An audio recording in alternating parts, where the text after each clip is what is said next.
રામ રામ ને સીતારામ ડાયરા ને માતાજી બધાને હાજર નરવા રાખે. સવારના 7:15 જેવું થાય છે ને આજે આપણે વરસાદ પરમ દિવસ નહોતો, કાલનો તો નહોતો, પણ પરમ દિવસનો વરસાદ એવો હતો કે વાવેતરે પારા બાંધીને પણ હાલે એમ નથી. અને જો કોમ કોઈને વવરાવવું હોય, કાલે આપણે વાવતા તેમ પારા ન બંધાવવા હોય, ડાયરેક્ટ વવરાવવું હોય તો હાલે એમ છે. પણ તો એમાં બધાને બીક લાગે કે ભાઈ પારા બંધાઈને પાવવું હોય તો કેમ પાવવું, એટલે વાવેતર ચાલુ હતું એ થઈ ગયું બંધ. એટલે વરસાદ હવે બેગદીક જો ન આવે તો ચાલુ થાય ને આઈસી આજ તો બંધ જ રહે. સાહે હાલે નહીં ગારામાં અને વાવેતર હાલે નહીં. એટલે ટૂંકમાં એવું છે. એટલે આજે આપણે વાવેતરને ટ્રેક્ટરને બધું બંધ રાખીને બંધ જ છે આમ તો કે, પણ ભાઈ જઈને વાળીએ તો આપણે જે નીચલા ડૂબમાં તલ રહ્યા ને એ ખેરી લઈએ એકવાર, જેવા ખરે એવા. એટલે એ તલ એકવાર ખેરી નાખવાને જવું છું વાળીએ. બે મજૂર છે ને બાકી બધા ઘરના છે. અને જો મીરા અહીંયા શાંતિથી બાંધી છે. હાલો હું મીરાના દર્શન કરું તો તમે વિડીયોને લાઈક આપી દો, તમામ ગ્રુપમાં શેર કરી દીજો, ચેનલ ઉપર નવો હોય તો સબસ્ક્રાઈબ કરી દીજો. જય ગૌ માતા, જય ગૌ માતા. જો મીરા અહીંયા શાંતિથી બાંધી છે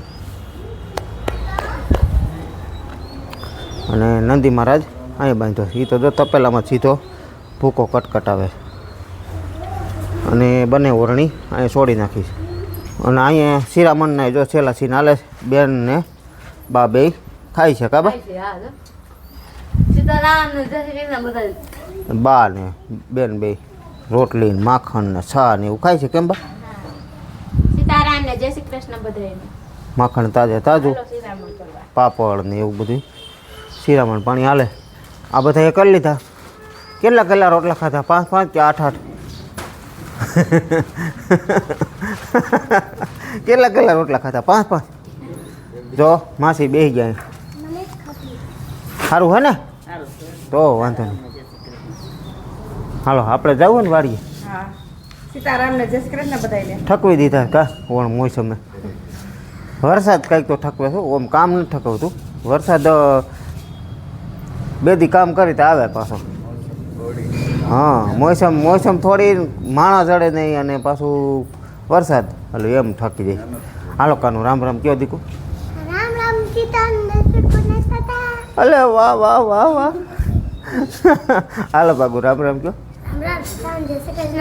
અરે વાહ. હાલો બેન સીતારામ કયો. અરે વાહ. હાલો જો તમે તૈયાર થઈ ગયા? હા તૈયાર થઈ ગયા. સીતારામ ને જય શ્રી કૃષ્ણ બધાને.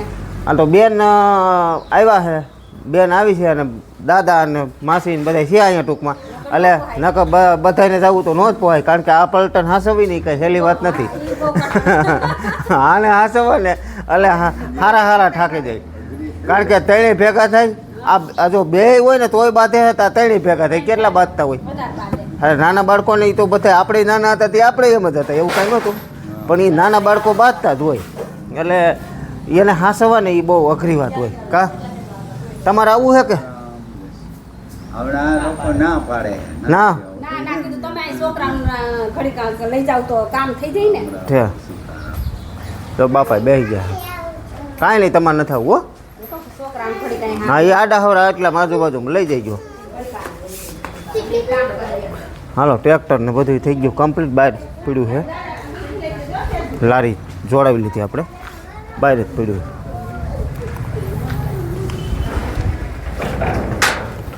એમાં બધું સામાન ને એવું નખાઈ ગયું છે.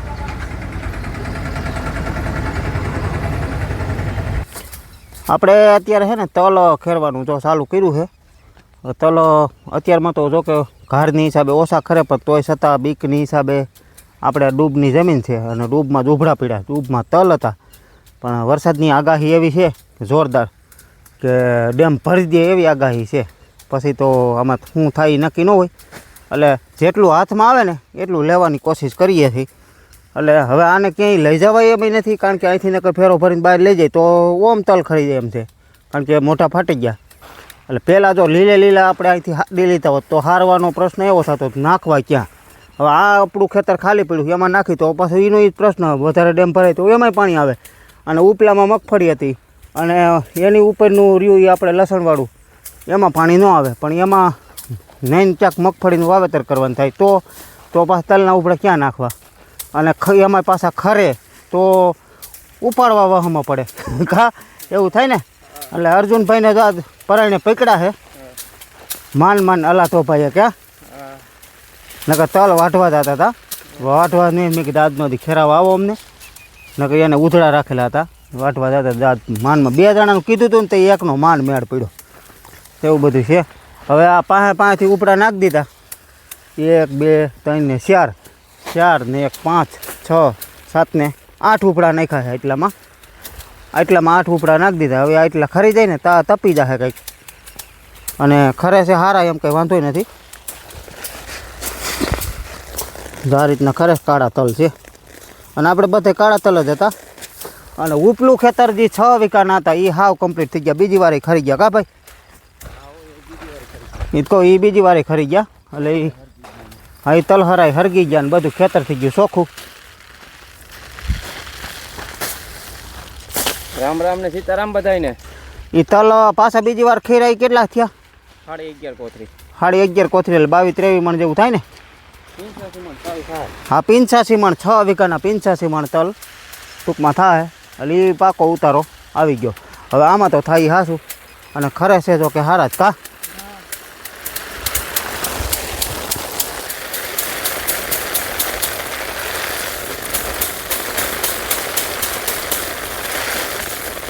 લીલું છે તો સારું ખરસ કા. આમ નકર ઓમ લીલા જ દેખાય પણ ઓલાય આપણે લીલા જ દેખાતા હતા ખબર છે. એમાં ખરી ગઈ. હા એમાં લાહો પહેલી વાર જ ખરે હાસી. બીજી વાર તો પછી આપણે તઈ એમ કહેતા 50% રહીએ પણ 50% નો રહ્યા અને 20-22 મણ જ થયા ટૂંકમાં 20-22 મણ. એટલે એ પહેલી વાર જ ખરી જાય હાસું. ભલે આમ પૂરો જો કે લીલો દેખાય પણ તોય ખરી જાય હાઈ ક્લાસ. કારણ કે આ બધા મોટા ફાટી ગયા હોય બધા ખુલી ગયા જો. આ બધા મોટા ફાટી ગયેલા હોય એ બધું ખરી જાય. પછી આવું કોક લીલું દોડવું હોય એ આમથું એમાં વાટ જોયા રાખી તો આમથું પલરે. એમાં ન ખુલે. હા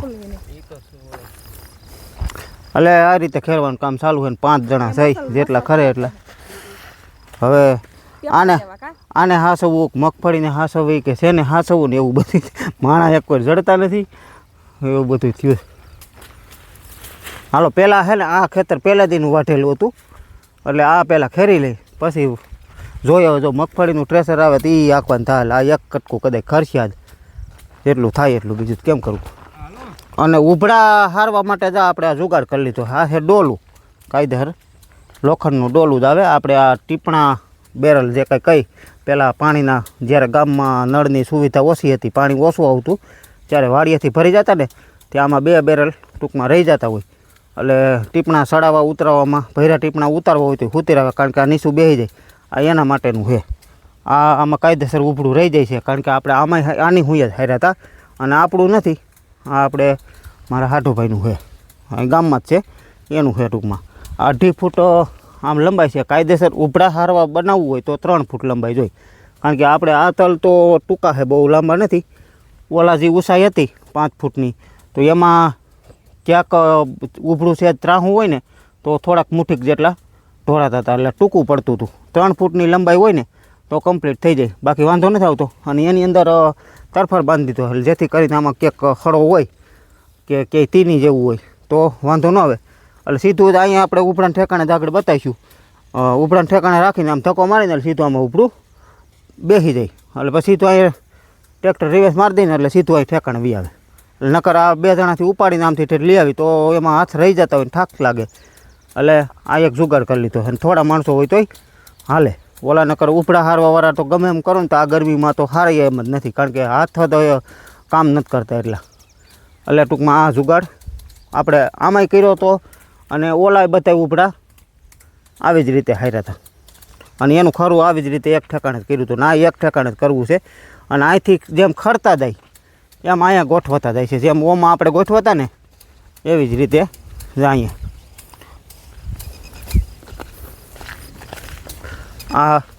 આ રીતનો થપ્પો લાગતો થાય. એટલે આમ થપ્પો એટલે ટૂંકમાં મોકરા મૂકતા હોય એટલે બધા કઠણ ન હોય અને કાંઈ વાંધો નથી આવતો. અમે દર વર્ષે અને કદાચ આની માથે વરસાદ પડે તો કાંઈ નથી થતું અને વાવાઝોડું આવે તો એક પૂરો આખા પાછો નથી થતો.